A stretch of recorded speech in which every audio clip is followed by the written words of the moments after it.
chances are at some point in your life, you're going to be exposed to some kind of medical emergency. And the way to prepare for that moment is to, on the front end, right now, while there's no emergency, get trained as much as you can.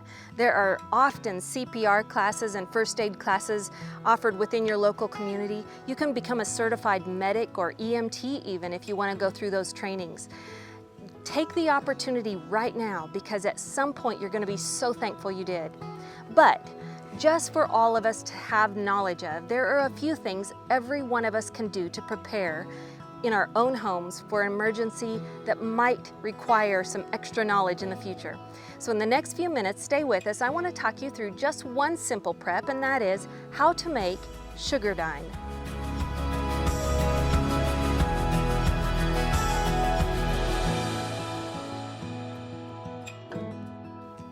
There are 3 different products I believe all of us should have in our home, in our medicine cabinet, or have the very, very good knowledge of how to make spur the moment. And those 3 things are Dakin's solution, and we'll cover that in another video.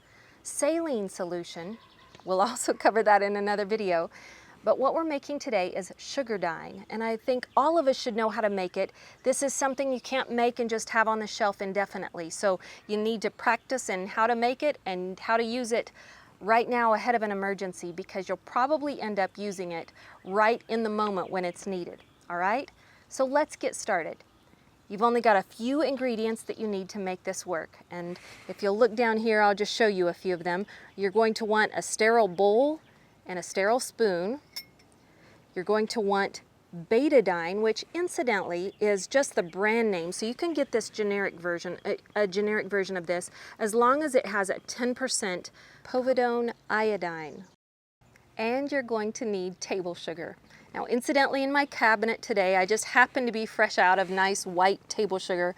I have this large raw version of it, and it will work just fine. The only kind I really wouldn't recommend is powdered sugar because of how fine it is, but in a very desperate situation I might even resort to that. But really you just want table sugar, or you can use this raw version like I have. And then lastly, if you have the ideal scenario and have time to prepare, you do want to have surgical gloves as well as some sterile kind of gauze or something that you can wrap that wound in. I'm going to pour some sugar in here, and what I'm going to just tell you right now is there is no scientific formula for how you make this. It all is going to depend on the size of the wound. So you see I've poured some sugar in, and visually I'm just going to say, hey, I want it to be somewhere roughly around 3 parts sugar to 1 part betadine, or this povidone iodine solution, 10%. So once I've got the sugar in there, you see how much I've got in there. That's for a pretty large wound. I'm going to go ahead and just start adding a little bit of this at a time. And I'm going to stop all over and over so that I never get too much, because I'm going to want to mix it together until I just get a nice thick paste.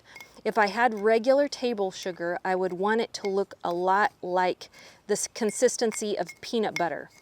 And since I kind of have this larger grain raw sugar here that I'm working with, I have to be a little bit more creative in what I'm expecting from it, but I still don't want it to be liquidy at all. I want it to be very thick and pasty, and that's important for your wound care.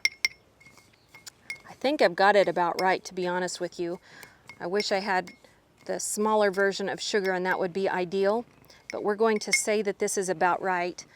You don't want it much thicker than peanut butter, and you don't want it too thin. If you have it too thin, you're going to have a liquid that is actually going to be worse off for you in the scenario. Here in just a minute, I'll dress my imaginary wound here on my arm, and you can see what it will look like. But let me tell you the value of this. You want to use this when you're needing to draw out an infection. In fact, this is very popular among veterinarians who often treat thrush and abscesses and inflamed horses' hooves and different things like that.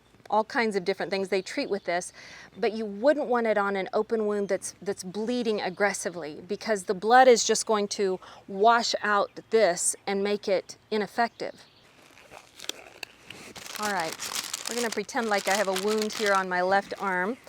And literally, if this was a deep wound, I'm going to just take some of my thick paste that I've made.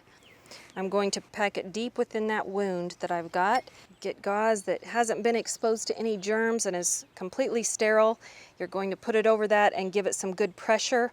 Not too much, but I would take and tape this up on both sides. And I'm going to watch it closely because I don't want any liquid to be coming to the surface and seeping out. If that happens, I know it's time to change this again. So generally you're going to change it about once every day. So you'll make enough of this that you can have some for multiple days, probably a couple of weeks, but you're going to get to a medical professional just as quick as you can. Now I've heard stories of this actually saving people's lives. Like, for instance, I heard a story of a girl who actually had her arm completely severed in a combine incident, and someone was smart enough to just jam her arm down into a bag of sugar and get her to the hospital with that arm, and they were able to sew it back on. And the doctors were saying that that bag of sugar had saved her life in that incident, or at least saved her arm from having any infection set in, and they were able to save the arm completely. So that's pretty cool that it would be that effective. Sugar is something that is known for its properties of antibacterial and all of that. So it combined with the betadine is a fantastic double punch in keeping that infection away until you're able to get to medical professionals. So there you have it, a very simple little recipe that if you practice ahead of time and know how to make it, potentially this could save someone's limb or even their life one day. I hope that you'll take the time, if you have these ingredients in your house already, go ahead and play with them, mix them together and get the paste just right to that peanut buttery consistency. And so that you don't put it to waste, go ahead and practice using it on your pets or any kind of wound that you might have. But really, I would just say, learn how to make it so that if there ever is an emergency in the future, it's already knowledge that you've stored up and practiced, so it's just easy for you to not be affected by the scenario, and you're able to just, with great calm and ease, go in, prepare what you need, and help save someone in a very desperate situation. All right, will you take a moment and share this video with someone it might bless? Will you let me say, I hope you have a very blessed week, and go out and make someone's day today. Go out and be a blessing to someone around you. Thanks for joining us.